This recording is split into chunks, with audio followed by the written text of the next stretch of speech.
12 വർഷത്തെ ആർമി ജീവിതം, ചിത്രരചന, ഒബ്സർവേഷൻസ്, ഡിപ്രഷൻസ്, അതുകൂടാതെ art class, art business, art works, കുറേ സിനിമാ കഥകൾ, കുറേ സിനിമാക്കാർ, സിനിമാ സെറ്റുകൾ, കുറേ ഓർമ്മകൾ, ഇതൊക്കെയുള്ള എനിക്കിപ്പം തോന്നുന്നത് ബിസിനസ്സിൽ തന്നെ നിൽക്കാമെന്നാണല്ലോ. അതുകൊണ്ട് തന്നെ ഏതെങ്കിലും ബിസിനസ് തുടങ്ങാൻ ആഗ്രഹിക്കുന്ന ഒരു വ്യക്തികളുണ്ടെങ്കിൽ എപ്പോഴും ചിന്തിക്കേണ്ട ഒരു കാര്യം, നിങ്ങൾ മറ്റുള്ളവർക്ക് ജോബ് കൊടുക്കാൻ ശ്രമിച്ചുകൊണ്ടേയിരിക്കുക.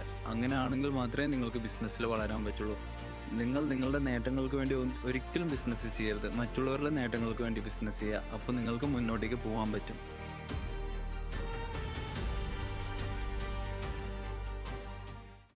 ഏതൊരു കലാകാരൻ്റെയും ലൈഫിൽ മറക്കാനാവാത്ത ഒരു നല്ലൊരു ഓർമ്മയുണ്ടാവും. ഒരു കലാകാരൻ്റെ മനസ്സുള്ള എനിക്ക് 12 വർഷത്തെ ആർമി ജീവിതത്തിനിടയിൽ കിട്ടിയൊരു വലിയൊരു സമ്മാനമായിരുന്നു ലാലേട്ടൻ എന്നെ വിളിക്കാൻ കാരണം എന്താണെന്ന് വെച്ച് കഴിഞ്ഞാൽ, ഒരു ദിവസം നമ്മൾ ആർമി ക്യാമ്പിൽ ഞാനും എൻ്റെ വർക്കറായിട്ടുള്ള ശരവണ്ണനും കൂടിയിട്ട് കുളിച്ചുകൊണ്ടിരിക്കുകയായിരുന്നു. അപ്പോൾ ഞാനെല്ലാം ഒബ്സർവ് ചെയ്യുന്ന ഒരു വ്യക്തിയാണ്. ഒബ്സർവ് ചെയ്തിട്ട് അതിനകത്ത് ആർട്ട് കണ്ടെത്തുക, ഒരു കാര്യം കണ്ടു കഴിഞ്ഞാൽ അതിനെ ചിത്രമാക്കി മാറ്റുക, ഇത്തരം ചിന്താഗതിയിലായിരിക്കും ഞാൻ എപ്പോഴും ഉണ്ടാവുക. ആ സമയത്ത് കുളിക്കുന്ന സമയത്ത് ഞാൻ മുകളിൽ ഒരു മേഘം കാണുമായിരുന്നു. ആ മേഘത്തെ കണ്ടപ്പോൾ എനിക്ക് ലാലേട്ടൻ്റെ മുഖസാദൃശ്യം ഉള്ളതുപോലെ തോന്നി.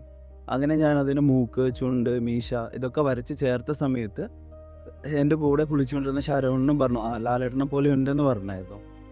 അത് ജസ്റ്റ് ഞാൻ സോഷ്യൽ മീഡിയയിൽ ഷെയർ ചെയ്യുകയും അത് മറ്റു പലരും ഷെയർ ചെയ്യുകയും അത് കുറച്ച് സോഷ്യൽ മീഡിയയിൽ റീച്ച് കിട്ടിയിട്ടുണ്ടായിരുന്നു ആ സമയത്ത്.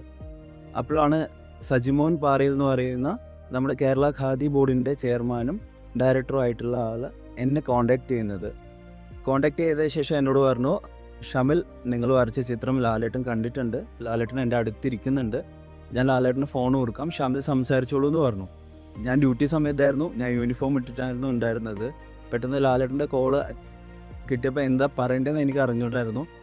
ഞാൻ വരച്ചൊരു ചിത്രത്തിലുള്ള ഒരാൾ നേരിട്ട് എന്നെ വിളിക്കുന്നു, ആ ഒരു സന്തോഷം എൻ്റെ മുഖത്തും ഉണ്ടായിരുന്നു. നല്ലൊരു വിറയലുണ്ടായിരുന്നു ആ സമയത്ത്. അങ്ങനെ ഞാൻ ആ കോൾ അറ്റൻഡ് ചെയ്തു. അപ്പോൾ ലാലേട്ടൻ അതർ സൈഡിൽ നിന്ന് പറഞ്ഞ, മോനെ ലാലേട്ടനാണ്, വരച്ച ചിത്രം കണ്ടു, അത് നന്നായിട്ടുണ്ട്.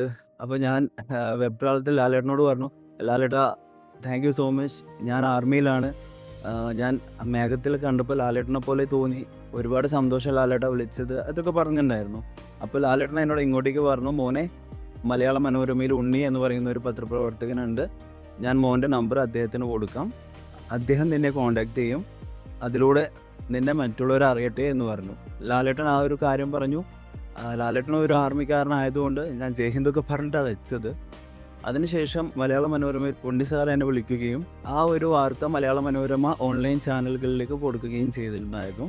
അങ്ങനെ ഒരു കലാകാരനെ ഹെൽപ്പ് ചെയ്യുന്ന, അല്ലെ അവനെ ലോകത്തിന് അറിയിക്കാൻ വേണ്ടി പരിശ്രമിച്ച ഒരാളായിട്ടാണ് എനിക്ക് ലാലേട്ടനെ തോന്നിയത്. അതുകൊണ്ട് എനിക്ക് ലാലേട്ടന് ഒരുപാട് നന്ദിയുണ്ട്. ലാലേട്ടനാണ് എൻ്റെ ഒരു വലിയൊരു പ്രോത്സാഹനത്തിൻ്റെ ഒരു ഭാഗം ലാലേട്ടൻ കൂടിയാണെന്ന് എനിക്ക് തോന്നിയിട്ടുണ്ട്. ആ ഒരു കാലഘട്ടത്തിൽ ലാലേട്ടൻ ബ്ലോഗുകൾ എഴുതുന്നൊരു സമയമായിരുന്നു. ഞാനിപ്പോഴും ലാലേട്ടൻ്റെ ബ്ലോഗുകൾ ശ്രദ്ധിക്കുന്ന ഒരു വ്യക്തി കൂടിയാണ്. അപ്പോൾ ഒരാഴ്ച കഴിഞ്ഞിട്ട്, ഈ ഒരു സംഭവം കഴിഞ്ഞ് ഒരാഴ്ച കഴിഞ്ഞിട്ട് ആ ഒരു മേഘം ലാലേട്ടൻ ബ്ലോഗിൽ ഉൾപ്പെടുത്തുകയും അതിനകത്ത് ലാലേട്ടൻ സ്നേഹപൂർവ്വം എന്ന് പറഞ്ഞ് ഒരു സൈൻ ചെയ്തിട്ടുണ്ട് അദ്ദേഹത്തിൻ്റെ ബ്ലോഗിനകത്ത്. അത് ഒരുപാട് സന്തോഷം തന്നൊരു കാര്യമാണ്. കാരണം അദ്ദേഹത്തിൻ്റെ മനസ്സിൽ ആ ഒരു 1 വീക്ക് കഴിഞ്ഞിട്ടും എൻ്റെ ആ ഒരു മേഘം നിലനിൽക്കേണ്ടതെന്ന് അറിഞ്ഞതിൽ ഒരുപാട് സന്തോഷം തോന്നിയിട്ടുണ്ടായിരുന്നു. ഒരു ചിത്രകാരൻ്റെ മനസ്സുള്ള എനിക്കും സിനിമയെ ഒരുപാട് സ്നേഹിക്കുന്ന എനിക്കും അത് വലിയൊരു അച്ചീവ്മെൻ്റ് ആയിട്ടാണ് തോന്നിയത്.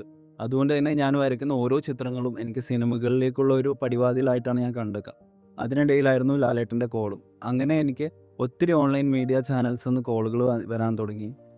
ദ ക്യൂ എന്ന് പറയുന്ന സ്റ്റുഡിയോയിൽ മനീഷ് നാരായണൻ സാർ എന്നെ വിളിച്ചു. എൻ്റെ വാർത്തകൾ അവർ പ്രസിദ്ധീകരിച്ചു ഓൺലൈനായിട്ട്. അതും എനിക്ക് ഒരുപാട് മറ്റുള്ളവരിലേക്ക് അറിയപ്പെടാനുള്ള ഒരു കാരണമായി മാറിയിട്ടുണ്ടായിരുന്നു. ഇന്ത്യൻ ആർമിയിൽ ജോബ് ചെയ്തുകൊണ്ടിരിക്കുന്ന സമയത്ത് അതൊരു യൂണിഫോം ഡ്യൂട്ടിയാണ്. അതുകൊണ്ട് തന്നെ എനിക്ക് മറ്റൊരു ഡിപ്പാർട്ട്മെൻറ്റിലോ അല്ലെങ്കിൽ മറ്റൊരു സ്ഥലത്തോ വർക്ക് ചെയ്യാനുള്ള ഒരു പെർമിഷൻ ആ സമയത്ത് ഉണ്ടായിരുന്നില്ല. മനസ്സിൽ മുഴുവൻ ചിത്രങ്ങളുള്ള ഒരു പട്ടാളക്കാരൻ്റെ അവസ്ഥ നിങ്ങൾക്ക് മനസ്സിലാവും. സോ ബൗണ്ടറീസ് ബ്രേക്ക് ചെയ്തേ പറ്റുള്ളൂ. എനിക്ക് എങ്ങനെയൊക്കെ മുന്നോട്ടേക്ക് വന്നേ പറ്റത്തുള്ളൂ. അപ്പോൾ എൻ്റെ ഡ്രീംസിന് ഞാൻ വാല്യൂ കൊടുക്കാനാണ് തീരുമാനിച്ചത്. മറ്റുള്ളവരുടെ പ്രോത്സാഹനം, കൂടെയുള്ളവരുടെ സപ്പോർട്ട്, ഇതൊക്കെയാണ് എന്നെ ഇതിന് പ്രേരിപ്പിച്ചത്. ചെറുപ്പത്തിൽ തന്നെ ഞാൻ എല്ലാ കാര്യങ്ങളിലും ആക്റ്റീവായിരുന്നു. കൂടുതൽ കലോത്സവങ്ങളിൽ പങ്കെടുക്കുക, ചിത്രങ്ങൾ വരയ്ക്കുക, ഇതൊക്കെയായിരുന്നു എൻ്റെ മെയിൻ പരിപാടി. ഫുട്ബോളും കളിക്കുമായിരുന്നു. എങ്കിലും എനിക്ക് ഏറ്റവും ഇഷ്ടമുള്ള കാര്യം ചിത്രം വരക്കുക തന്നെയായിരുന്നു. ഏറ്റവും കൂടുതൽ എനിക്ക് സപ്പോർട്ട് കിട്ടിയത് എൻ്റെ അച്ഛൻ്റെയും അമ്മയുടെയും അടുത്തു നിന്നാണ്. അച്ഛൻ സുരേന്ദ്രൻ, അമ്മ ഉഷ. അച്ഛനും അമ്മയാണ് എനിക്ക് ചെറുപ്പത്തിലെ ഡ്രോയിങ് ബുക്കുകളും കളർ പെൻസിലും പല കാര്യങ്ങളും വാങ്ങിച്ചു തരികയും കുറച്ചുകൂടി സപ്പോർട്ടീവായിട്ട് എൻ്റെ കൂടെ നിന്നത്. അതുകൊണ്ട് തന്നെ ഏതൊരു കലാകാരനും ആദ്യം തന്നെ സപ്പോർട്ട് ചെയ്യുന്നത് അച്ഛനും അമ്മയാണെന്നാണ് എനിക്ക് എൻ്റെ ഉള്ളിലുള്ള ഒരു വിശ്വാസം. അപ്പോൾ ക്ലാസ്സുകളിൽ യുവജനോത്സവം വരുമ്പോഴോ അല്ലെങ്കിൽ മറ്റു പരിപാടികൾ വരുമ്പോഴോ എന്നെ ഏറ്റവും കൂടുതൽ സപ്പോർട്ട് ചെയ്ത ശശികല ടീച്ചറാണ്. ഒരു പ്രാവശ്യം ക്ലേ മോഡലിങ്ങിൽ പങ്കെടുക്കാൻ വേണ്ടി ശങ്കരവിലാസം സ്കൂളിൽ ക്ലേ ഇല്ലാത്ത എനിക്ക് ക്ലേ തന്ന ടീച്ചറാണ്. അങ്ങനെയാണ് എനിക്ക് ആദ്യമായിട്ട് ഒരു അധ്യാപികയിൽ നിന്നൊരു സപ്പോർട്ട് കിട്ടിയത്. പിന്നീട് ഞാൻ പഠിച്ചത് കൂടാളി ഹൈസ്കൂളിലായിരുന്നു. അവിടെ നിന്ന് എനിക്ക് ഒരുപാട് കലാപരമായ പ്രവർത്തനങ്ങൾ, വായനാ അനുഭവങ്ങൾ ഇതൊക്കെ ലഭിച്ചത് അവിടെ നിന്നാണ്. പിന്നീടാണ് ഞാൻ ചാല ഹയർ സെക്കൻഡറി സ്കൂളിൽ പഠിക്കുന്നതും അവിടെ ക്ലേ മോഡലിങ്ങിൽ സബ് ജില്ലാ തലത്തിൽ മത്സരിക്കുകയും ഫസ്റ്റ് കിട്ടുകയും ചെയ്തത്. ക്ലേ മോഡലിങ്ങിൽ കുറച്ചുകൂടി ഇഷ്ടം വരാൻ കാരണം എന്താ പറഞ്ഞാൽ എനിക്ക് രൂപങ്ങൾ ഉണ്ടാക്കുന്നതും ചെറിയ ചെറിയ ശില്പങ്ങൾ ഉണ്ടാക്കുന്നതിലൊക്കെ ആ സമയത്ത് വലിയ താല്പര്യം ഉണ്ടായിരുന്നു. അതിനുശേഷം ഞാൻ BSc ഫിസിക്സ് PRNSS കോളേജ് മട്ടന്നൂരിലാണ് പഠിച്ചത്. അതെനിക്ക് 6 മാസം മാത്രമേ പഠിക്കാൻ പറ്റിയിട്ടുണ്ടായിരുന്നുള്ളൂ. കാരണം എന്താണെന്ന് വെച്ച് കഴിഞ്ഞാൽ ആ സമയത്താണ് ആർമിയിൽ ഞാൻ ജോയിൻ ചെയ്യുന്നത്. അത് വലിയൊരു കഥയാണ്. ഒരു ദിവസം ഞാൻ വീട്ടിൽ ചിത്രം വരച്ചുകൊണ്ടിരിക്കുന്ന സമയത്ത് നാട്ടിലുള്ള ചേട്ടന്മാരൊക്കെ ബാഗും തൂക്കി പോവുക മുറ്റത്തൂടെ. അപ്പോൾ ഞാൻ ചോദിച്ചു, എവിടെയാണ് പോകുന്നത് ചേട്ടന്മാരെ ചോദിച്ച സമയത്ത് അവർ പറഞ്ഞു, ഞങ്ങൾ ആർമി റിക്രൂട്ട്മെൻറ്റിന് പോകുന്നതെന്ന് പറഞ്ഞപ്പോൾ ഞാനും ഒരു ആവേശത്തിന് എന്നെയും കൂടി കൂട്ടുമോ എന്ന് ചോദിച്ചു. അങ്ങനെ അഫിഡാവിറ്റ് എടുത്തു. അച്ഛൻ്റെ സൈനോട് കൂടി ഞാൻ 17 വയസ്സിൽ അവരുടെ കൂടെ ഓടാൻ പോയത് ആർമിയിൽ. അന്നത്തെ ആവേശത്തിന് അവരുടെ കൂടെ പോയതാണ്. ഞാൻ സ്വപ്നത്തിൽ പോലും ചിന്തിച്ചിട്ടില്ല അന്ന് എനിക്ക് ഓട്ടത്തിൽ എല്ലാവരെക്കാളും മുന്നിലെത്താൻ പറ്റുമെന്നും ആർമിയുടെ ഓരോ സെലക്ഷൻ പ്രോസസ്സിലും എനിക്ക് വിജയിച്ച് മുന്നോട്ടേക്ക് വരാൻ പറ്റുമെന്നും. പിന്നീട് ഞാൻ ആർമി എക്സാം ക്ലിയർ ചെയ്തു. അങ്ങനെ എനിക്ക് 6 മാസം കഴിഞ്ഞപ്പോൾ ആർമിയിലേക്ക് കോൾ ലെറ്റർ വരികയാണ് ചെയ്തത്. അതിനുശേഷം ഞാൻ PRNSS കോളേജിൽ നിന്ന് TC വാങ്ങിച്ച് ആർമിയിൽ ഗോവയിൽ ജോയിൻ ചെയ്തത്. നമ്മുടെ ബേസിക് ട്രെയിനിങ് ഗോവയിലായിരുന്നു. അങ്ങനെ 3 വർഷത്തെ ട്രെയിനിങ്ങിന് ശേഷം ഞാൻ ടെലികമ്മ്യൂണിക്കേഷൻ ടെക്നീഷ്യനായിട്ട് ജോയിൻ ചെയ്യുക ചെയ്തത്. ആ സമയത്തൊക്കെ എൻ്റെ മനസ്സ് മുഴുവൻ ചിത്രങ്ങളും ചിന്തകളും സിനിമാ സ്വപ്നങ്ങളും ഒക്കെ ആയിരുന്നു. എങ്കിലും യൂണിഫോം അണിഞ്ഞ ഒരു പട്ടാളക്കാരൻ എന്ന നിലയിൽ രാജ്യത്തിനോട് ചെയ്യേണ്ട ഒരു കടമയുണ്ടല്ലോ, നമ്മുടെ ജോബ് നന്നായി ചെയ്യുക. അത് ഞാൻ നന്നായി ചെയ്തിട്ടുണ്ടായിരുന്നു. എങ്കിലും എൻ്റെ മനസ്സ് നിറയെ ചിത്രങ്ങൾ തന്നെയായിരുന്നു. അതുകൊണ്ട് തന്നെ എൻ്റെ അറിവിൽ ഞാൻ ഒരു ദിവസം പോലും വരക്കാത്ത ദിവസങ്ങളില്ല. ആർമിയിൽ ഓരോ ഡ്യൂട്ടി കഴിഞ്ഞ് വരുമ്പോഴും, നൈറ്റ് ഡ്യൂട്ടി ആയിക്കോട്ടെ, ഓഫീസ് ഡ്യൂട്ടി ആയിക്കോട്ടെ, അത് കഴിഞ്ഞ് വരുന്ന കുറച്ച് സമയങ്ങൾ ഞാൻ ചിത്രങ്ങൾ വരക്കാൻ വേണ്ടിയിട്ടായിരുന്നു മാറ്റി വെച്ചിരുന്നത്. അന്ന് വരച്ച ഒരുപാട് ചിത്രങ്ങൾ ഞാൻ ഇപ്പോഴും സൂക്ഷിച്ച് വെച്ചിട്ടുണ്ട്. ചില ചിത്രങ്ങളൊക്കെ സോഷ്യൽ മീഡിയയിൽ പോസ്റ്റ് ചെയ്തിട്ടുണ്ട്. അപ്പോൾ ഒരു കലാകാരനായിട്ട് കൂടി തന്നെയാണ് ഞാൻ ആർമിയിൽ ജീവിച്ചത്. അതുകൊണ്ട് തന്നെ എനിക്ക് ആ ജോബ് ചെയ്യുവാനും ഒരു മടുപ്പുണ്ടായിരുന്നില്ല. എൻ്റെ കൂടെ എൻ്റെ ചിത്രങ്ങളുണ്ടല്ലോ എന്നൊരു സമാധാനമായിരുന്നു എന്നെ ഇത്രയും കാലം കൊണ്ടുപോയത് തന്നെ. 18ാം വയസ്സിൽ ഇന്ത്യൻ ആർമി ജോയിൻ ചെയ്തതുകൊണ്ടും ഒരു സെൻട്രൽ ഗവൺമെൻറ് ഉദ്യോഗസ്ഥനായതുകൊണ്ടും വീട്ടിലെ പ്രാരാബ്ദങ്ങൾ, സാമ്പത്തിക ബുദ്ധിമുട്ടുകളൊക്കെ ഉള്ളതുകൊണ്ട് എനിക്ക് പെട്ടെന്ന് ആർമി വിട്ടു പോരാനും ഈ ഒരു ഫീൽഡിലേക്ക് വരാനുള്ള ഒരു സാഹചര്യം ആയിരുന്നില്ല അന്ന്. അച്ഛനും അമ്മയ്ക്കും സാമ്പത്തികമായി ഹെൽപ്പുകൾ ചെയ്തതിന് ശേഷം മാത്രമേ ഞാൻ ഈ ഒരു ഫീൽഡിലേക്ക് ഇറങ്ങുള്ളൂ എന്ന് ഞാൻ ഉറപ്പിച്ചിട്ടുണ്ടായിരുന്നു. അങ്ങനെ ഞാൻ ആർമി ഡ്യൂട്ടിക്കിടയിൽ ചിത്രങ്ങൾ വരയ്ക്കുന്നത് മറ്റ് സഹപ്രവർത്തകരെ കാണിക്കുകയും ഞാനൊരു ചിത്രകാരനാണെന്ന് തെളിയിക്കുകയും ചെയ്തിട്ടുണ്ടായിരുന്നു. അങ്ങനെ എനിക്ക് സ്വയം തോന്നി തുടങ്ങി, എൻ്റെ ഉള്ളിൽ ഒരു ചിത്രകാരനുണ്ട്, എനിക്ക് മറ്റുള്ളവരെ പഠിപ്പിക്കാനുള്ള ഒരു കഴിവുണ്ട്. ഇതൊക്കെ കൊണ്ടാണ് ഞാൻ ഒരു ടീച്ചറായി മാറിക്കൂടാ എന്ന് ചിന്തിച്ചത്. ഞാൻ എൻ്റെ കഴിവ് മറ്റുള്ളവർക്ക് പകർന്നു കൊടുക്കാൻ എനിക്ക് എന്തുകൊണ്ട് പറ്റില്ല എന്നുള്ള ചിന്തകളൊക്കെ വന്നു തുടങ്ങിയത് ആ സമയത്താണ്. ട്രെയിനിങ് സെൻറ്ററിലുള്ള സമയത്ത് ഒരു ഇൻസിഡൻറ്റ് ഉണ്ടായിട്ടുണ്ട്. ഞാൻ എപ്പോഴും ചിത്രങ്ങൾ വരയ്ക്കുന്നത് മറ്റ് പല ഉദ്യോഗസ്ഥർക്കും ഇഷ്ടപ്പെട്ടെന്ന് വരില്ല. എല്ലാ ദിവസവും ചിത്രം വരയ്ക്കുന്ന ഒരാളെ എല്ലാവർക്കും ഇഷ്ടപ്പെടണമെന്നുമില്ല. അതും ആർമി ഡ്യൂട്ടി സമയങ്ങളിൽ അല്ലെങ്കിൽ എല്ലാവരും റെസ്റ്റ് ചെയ്യുന്ന സമയത്ത്.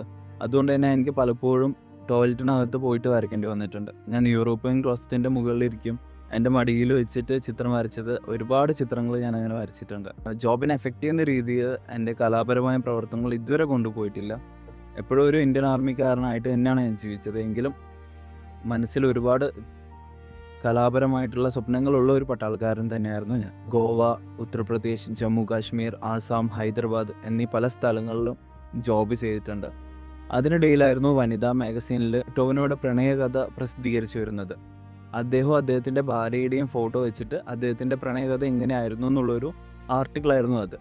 അപ്പോൾ അത് വായിച്ചതിന് ശേഷം എനിക്ക് തോന്നിയ ഒരു കാര്യം, അതിനെ റീക്രിയേറ്റ് ചെയ്യാം. അന്ന് ChatGPT കാര്യങ്ങളൊന്നും ഉണ്ടായിരുന്നില്ല.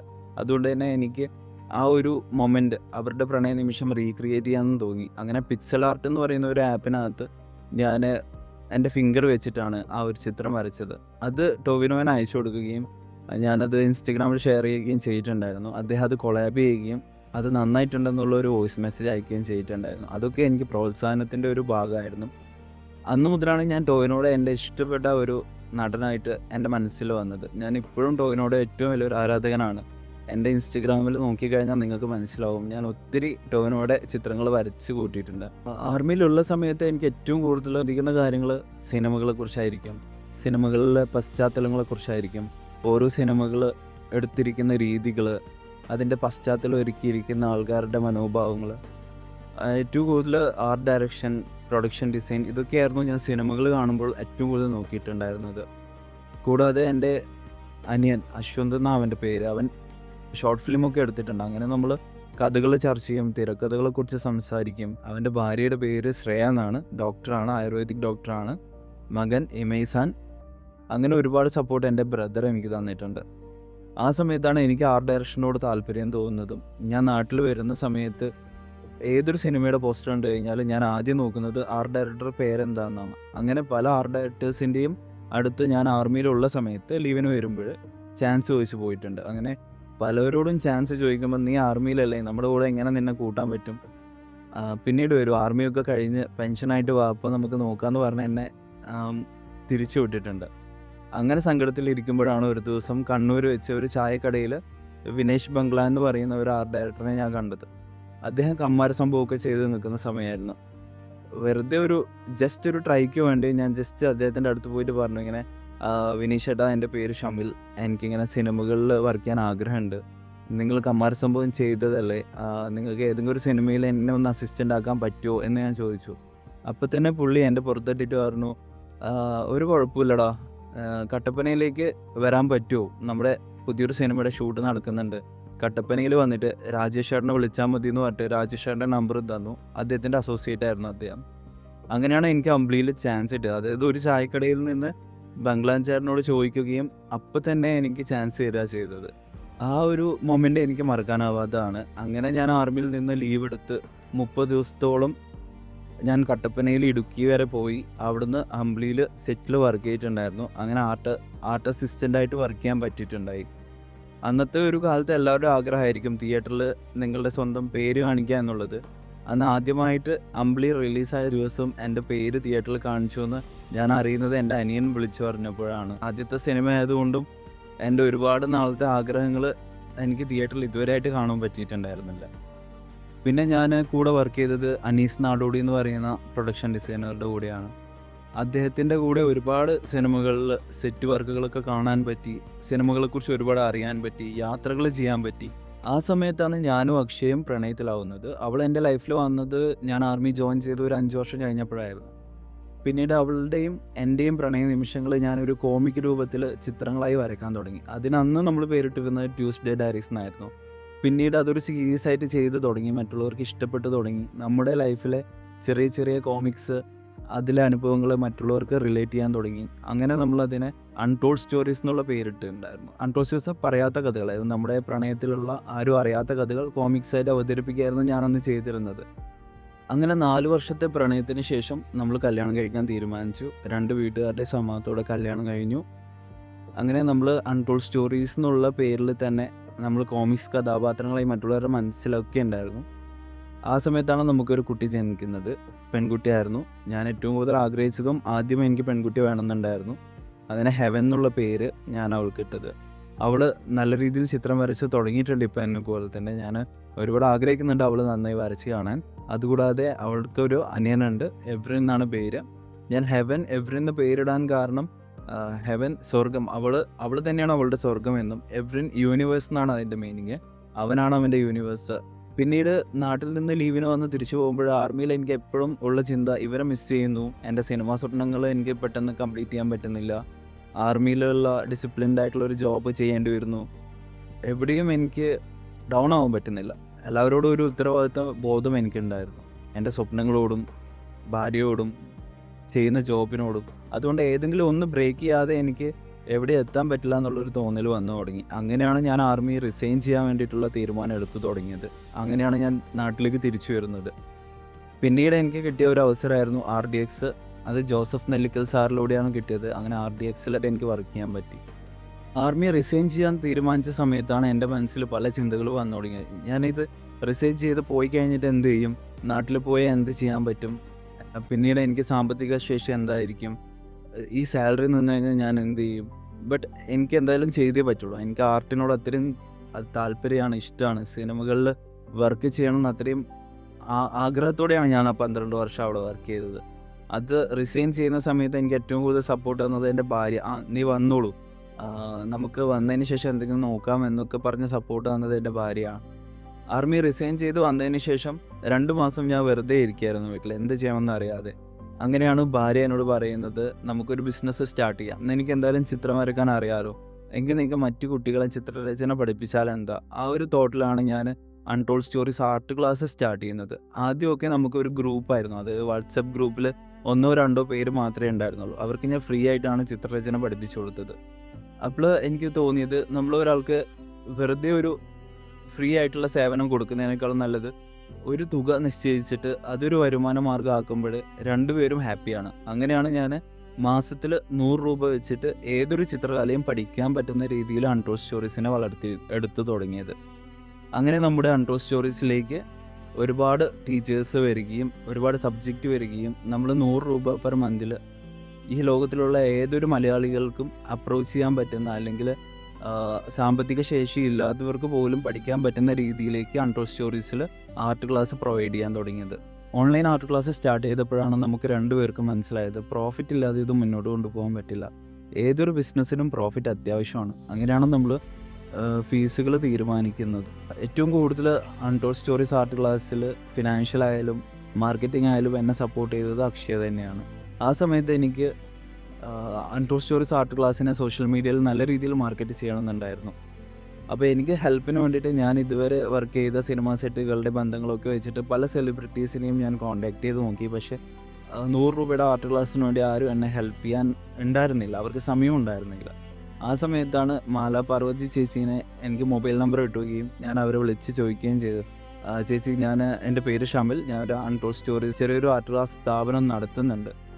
100 രൂപയ്ക്കാണ് ഞാൻ ചിത്രരചന പഠിപ്പിച്ചു കൊടുക്കുന്നത്. ചേച്ചി എനിക്കൊരു ഹെൽപ്പ് ചെയ്യാവോ, ഒരു സെൽഫ് വീഡിയോ ചെയ്ത് തരാമോ, എൻ്റെ ഈ ഒരു സംരംഭത്തിനെ ഒന്ന് പ്രൊമോട്ട് ചെയ്ത് തരാമോ എന്ന് ചോദിച്ചു. അപ്പോൾ തന്നെ ചേച്ചി എനിക്ക് അൺടോൾഡ് സ്റ്റോറീസിൻ്റെ പേരിൽ ഒരു സെൽഫ് വീഡിയോ മാർക്കറ്റിംഗ് ചെയ്യാൻ വേണ്ടി ചെയ്ത് തന്നിട്ടുണ്ടായിരുന്നു. ഉള്ളവരെ നമസ്കാരം, ഞാൻ മാല പാർവതി. ഒരു കുഞ്ഞു വിശേഷം പറയാനാ. പെയിന്റിങ്ങിലൊക്കെ താല്പര്യം ഉണ്ടായിട്ട് പിന്നെ അത് വേണ്ടാന്ന് വെച്ചവരുള്ളൂ. ചിത്രരചനയിലൊക്കെ താല്പര്യമുള്ളവർക്ക് ഒരു സുവർണ അവസരമാണ്. നിങ്ങൾക്ക് വീട്ടിൽ ഇരുന്ന് തന്നെ പെയിന്റിങ് പഠിക്കാം. മാസത്തിൽ വെറും 100 രൂപ. മാസത്തിൽ 100 രൂപ ചിലവാക്കിയാൽ ഫൈൻ ആർട്സ് കോളേജിലെ അധ്യാപകന്മാർ നിങ്ങളെ ഓയിൽ പെയിന്റിങ്ങും അങ്ങനെ അക്രിലിക് ആണെങ്കിൽ അക്രിലിക്ക് നിങ്ങൾക്ക് ഇഷ്ടമുള്ള മീഡിയത്തിലൂടെ നിങ്ങളെ പെയിന്റിങ് പഠിപ്പിക്കും. ഞാൻ ചേച്ചിനെ ഇതുവരെ നേരിട്ട് കണ്ടിട്ടില്ല, എപ്പോഴെങ്കിലും കാണുമ്പോൾ എനിക്ക് ആ ഒരു കടപ്പാട് അറിയിക്കണം എന്നുണ്ട്. മാതാ പാർവതി ചേച്ചിയാണ് എന്നെ ആദ്യമായിട്ട് സപ്പോർട്ട് ചെയ്ത ഒരു സെലിബ്രിറ്റി എന്ന് തന്നെ പറയാം. അൺടോൾഡ് സ്റ്റോറീസ് കോമിക്സ് ഞാൻ സ്റ്റാർട്ട് ചെയ്തതിന് ശേഷം അത് സീരീസ് ആയിട്ട് കൊണ്ടുപോയിക്കൊണ്ടിരുന്നുണ്ടായിരുന്നു. ആ ചിത്രങ്ങൾ എൻ്റെ ജീവിതാനുഭവങ്ങളൊക്കെ ഉൾപ്പെടുത്തി മറ്റുള്ളവരെ ചിരിപ്പിക്കണം എന്നുള്ള ലക്ഷ്യത്തോടെയാണ് ഞാൻ വരച്ചുകൊണ്ടിരുന്നത്. അതെല്ലാവരും ഏറ്റെടുക്കുകയും സ്വന്തം ജീവിതത്തിലെ അനുഭവങ്ങൾ സാമ്യതയുണ്ടെന്നൊക്കെ പറയുമ്പോൾ ഒരുപാട് സന്തോഷമുണ്ടായിരുന്നു. അതിലെന്നെ ഏറ്റവും കൂടുതൽ സപ്പോർട്ട് ചെയ്തത് ക്ലബ് FM-ലെ RJ റോഷിനി. അവരെനിക്കൊരു ഇൻ്റർവ്യൂ തന്നിട്ടുണ്ടായിരുന്നു റേഡിയോയിലൂടെ. ചില സിനിമകൾ നമ്മളെ വല്ലാതെ അങ്ങോട്ട് പിന്തുടരാറുണ്ട്. അതിന്റെ കാരണം അതേപോലെ ഒരു സംഭവം നമ്മുടെ ലൈഫിലും ഉണ്ടായിട്ടുള്ളത് കൊണ്ട് തന്നെയാവും അല്ലേ? അതേപോലത്തെ കഥകൾ തന്നെയാണ് ട്യൂസ്ഡേ ഡയറീസ് എന്ന കൺസെപ്റ്റിൽ അൺടോൾഡ് സ്റ്റോറീസ് എന്നൊരു സീരീസ് ആയിട്ട് ഷമിൽ, അക്ഷയ എന്ന 2 കണ്ണൂർ സ്വദേശികളുടെ ലൈഫ് ചിത്രങ്ങളായിട്ട് വന്നപ്പോൾ നമ്മൾ സ്വീകരിച്ചതും. ഞാൻ ആർമിയിലുള്ള സമയത്താണ് അത് തന്നത്. അത് എനിക്ക് കുറച്ചുകൂടി ആ ഒരു കോമിക്സ് പലരിലേക്ക് എത്തിക്കാൻ വേണ്ടി സഹായിച്ചിട്ടുണ്ടായിരുന്നു. അതുകൂടാതെ മലയാള മനോരമയിൽ നിന്ന് ഓൺലൈൻ ന്യൂസായിട്ടും എൻ്റെ കോമിക്സിനെ കുറിച്ചൊരു പത്രവാർത്ത മലയാള മനോരമയിലൂടെ വന്നിട്ടുണ്ടായിരുന്നു. സോ മലയാള മനോരമയുടെയും RJ റോഷിനിയുടെയും ഒക്കെ സപ്പോർട്ട് കാരണം അത് ഒരുപാട് ആൾക്കാരിലേക്ക് എത്തുകയും ഇപ്പോഴും ഞാനത് കണ്ടിന്യൂ ചെയ്യുന്നുണ്ട്. ഇപ്പോഴും അൺടോൾഡ് സ്റ്റോറീസിൻ്റെ കോമിക് സ്റ്റോറി ഒരു ബുക്കായി പ്രസിദ്ധീകരിക്കണമെന്നുണ്ട് എനിക്ക്. എൻ്റെ കോമിക്സിലൂടെ അൺടോൾഡ് സ്റ്റോറീസിനെ മാർക്കറ്റ് ചെയ്തുകൊണ്ടിരിക്കുകയാണ് ഞാനിപ്പോൾ ചെയ്യുന്നത്. സോ എല്ലാവരെയും ചിരിപ്പിച്ചുകൊണ്ടും ചിന്തിപ്പിച്ചുകൊണ്ടും പല രീതിയിലും അൺടോൾഡ് സ്റ്റോറീസ് വളരട്ടെ എൻ്റെ കൂടെ മറ്റുള്ളവരും വളരട്ടെ എന്നാണ് ഞാൻ ആഗ്രഹിക്കുന്നത്. അങ്ങനെ അൺടോൾഡ് സ്റ്റോറീസിൽ ഞാൻ ഒത്തിരി ടീച്ചേഴ്സിനെ ഉൾപ്പെടുത്തി, അതുകൂടാതെ അഡ്മിഷൻ സ്റ്റാഫിനെ ഉൾപ്പെടുത്തി. അങ്ങനെ നമുക്ക് 30ഓളം വിഷയങ്ങൾ ഇൻക്ലൂഡ് ചെയ്യാൻ പറ്റി. Pencil drawing, colour pencil, oil painting, cartoon, coconut shell art, jewellery making, stitching, embroidery, അങ്ങനെ പലതരത്തിലുള്ള കോഴ്സുകളും നമ്മൾ 100 rupees പെർ മന്തിൽ കൊടുത്തു തുടങ്ങി. അങ്ങനെ ഒത്തിരി പേരുടെ ഫീഡ്ബാക്സ് നമുക്ക് ലഭിച്ചു തുടങ്ങി. ഇത്രയും ചെറിയ ഫീസിൽ നമുക്ക് ഇത്രയും കാര്യങ്ങൾ പഠിപ്പിച്ചു തരുന്ന അൺടോൾഡ് സ്റ്റോറീസിനെ കുറിച്ച് മറ്റുള്ളവർ നല്ല രീതിയിൽ പറഞ്ഞു കേട്ടപ്പോൾ എനിക്ക് ഒരുപാട് സന്തോഷമാണ് തോന്നിയത്. കാരണം എനിക്ക് ചെറുപ്പത്തിൽ ചിത്രരചന പഠിക്കാൻ പറ്റിയിട്ടുണ്ടായിരുന്നില്ല. ആ ഒരു ആൾ മറ്റുള്ളവർക്ക് പഠിപ്പിച്ചു കൊടുക്കുന്ന ഒരു അവസരം കിട്ടുക എന്ന് പറയുന്നത് എൻ്റെ ലൈഫിലെ ഏറ്റവും വലിയ ഭാഗ്യമായിട്ടാണ് ഞാൻ കാണുന്നത്. അങ്ങനെ ഞാനും എൻ്റെ ഭാര്യയും കൂടിയിട്ട് വളർത്തിയെടുത്തുകൊണ്ടിരിക്കുകയാണ് ഇപ്പോൾ അൺടോൾഡ് സ്റ്റോറീസിനെ. ആ സമയത്താണ് എനിക്ക് വേറൊരു ആശയം മനസ്സിൽ വന്നത്. ആർട്ട് ക്ലാസ് മാത്രമല്ല, അതിൽ ആർട്ട് വർക്ക്സും കൂടി ഇൻക്ലൂഡ് ചെയ്യാം. അതിനകത്ത് നമുക്ക് ഡിജിറ്റൽ പെയിൻറ്റിങ് ചെയ്ത് കൊടുക്കാം, നമുക്ക് പെൻസിൽ ഡ്രോയിങ് ചെയ്ത് കൊടുക്കാം, മറ്റുള്ളവരുടെ ഇമോഷനെ കണക്ട് ചെയ്യുന്ന AI videos, AI images create ചെയ്ത് കൊടുക്കാം.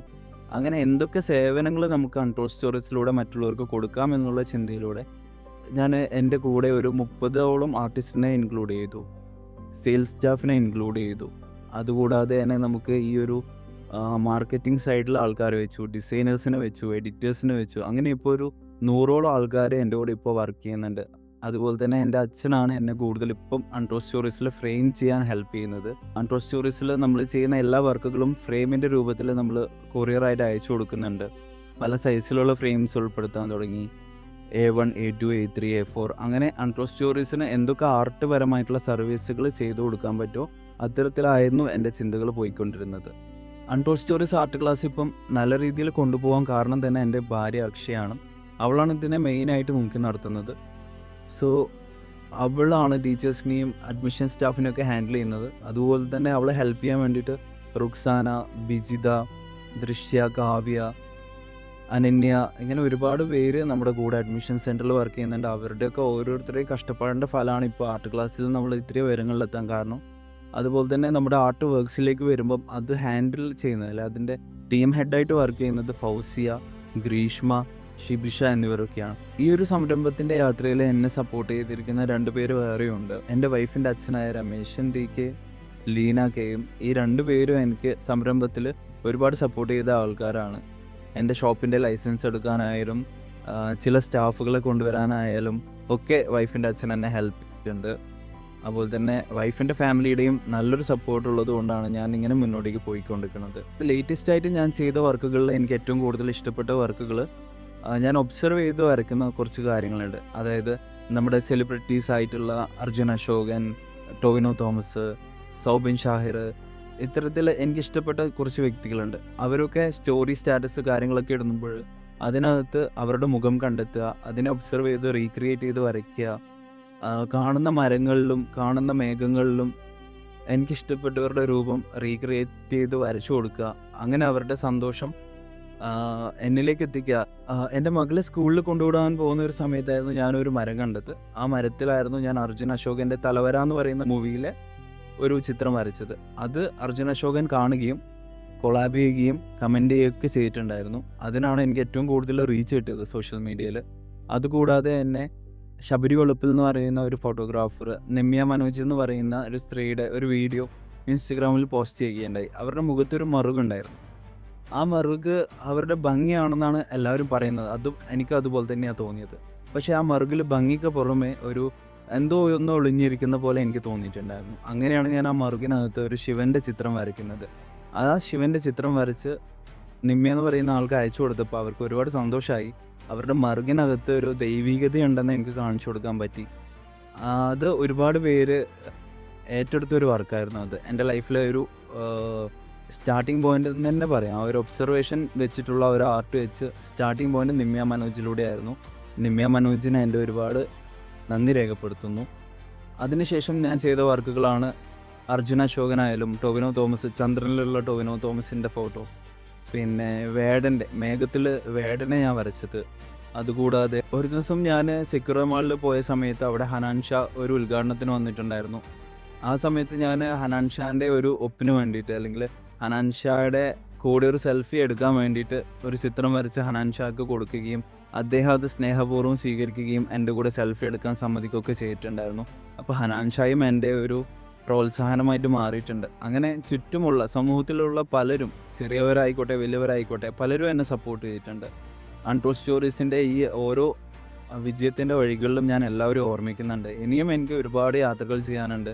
ഞാനിപ്പോൾ ഒരു 100 പേർക്ക് ജോബ് കൊടുക്കുന്ന ഒരു നിലയിലെത്തിയിട്ടുണ്ട്. ഇനി എനിക്ക് ഒരു 1000 പേർക്കെങ്കിലും ജോബ് കൊടുക്കണമെന്നുണ്ട്. അതൊരു 10 20 വർഷം എടുക്കുമായിരിക്കും. എങ്കിലും ഞാൻ അതിനുള്ള തയ്യാറെടുപ്പിലാണ് ഇപ്പോൾ ഉള്ളത്. ഞാൻ പണത്തേക്കാൾ കൂടുതൽ സ്നേഹിക്കുന്നത് മറ്റൊരാൾക്ക് ജോബ് കൊടുക്കുക എന്നൊരു ഉദ്ദേശത്തോടെയാണ്. അതുകൊണ്ട് തന്നെ എന്നെ പണം തേടി വരുന്ന എനിക്ക് ഉറപ്പാണ്. സോ നിങ്ങളുടെ എല്ലാവരുടെയും സപ്പോർട്ട് വേണം. ഇനിയും എനിക്ക് ഒരുപാട് വളരാനുണ്ട്. ഈ അൺട്രൂ സ്റ്റോറീസിൻ്റെ വിജയത്തിൽ ഞാൻ നിങ്ങളെയും കൂടെ ചേർക്കുന്നു. ഇത്രയാണ് എനിക്ക് പറയാനുള്ളത്. അതുകൂടാതെ തന്നെ എന്തെങ്കിലും നിങ്ങൾക്ക് ആർട്ട് ക്ലാസ്സോ ആർട്ട് റിലേറ്റഡ് ആയിട്ടുള്ള എന്തെങ്കിലും സംശയങ്ങളോ കാര്യങ്ങളോ ഉണ്ടെങ്കിൽ എന്നെ എപ്പോൾ വേണമെങ്കിലും മെസ്സേജസ് അയക്കാം. എൻ്റെ ഇൻസ്റ്റഗ്രാം ID ഞാനിവിടെ മെൻഷൻ ചെയ്യുന്നുണ്ട്. Thank you so much.